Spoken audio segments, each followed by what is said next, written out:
one last question from our viewers. What are some key user behavior signals that brands should watch in real time to optimize shopping experience? I think you should look into your customer journeys, how the customers are buying you.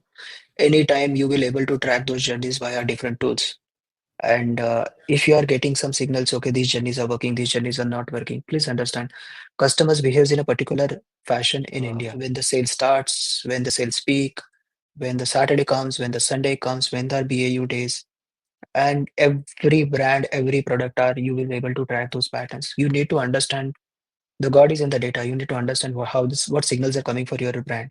And if you have understood those data, I think real-time optimize can be done based on different tools, which I mentioned in the last 30-40 minutes. And those tools can come to your help much easier way. But if you have not understood where is the problem statement based on the data, then identifying tool itself also is a task. Amit, with this, I got a thought. Something hit me when I was reading that question. Large number of brands. One of the things that I was involved in the past was not only understanding user journey, but taking that to a step ahead, which is predicting where the user is going to go next. And again, that's an area where AI today is playing a big role in predictive analysis of what this user is likely to do next, and that makes it very exciting.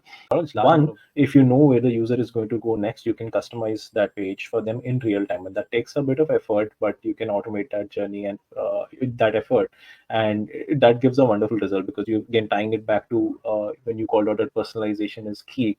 Personalizing it in real time is something very few brands today do it, which means it's open field for most D2C brands to crack that code and get an edge over competitors. But the second piece is, again, from a site performance standpoint, if you know where the user is going to go next, there are tools available out there which can allow you to push the next page of your site onto the user's device before the user has asked for it. So by the time they make up their mind that they have to click on that link and go there, that page is already there on their device. It will load in no time.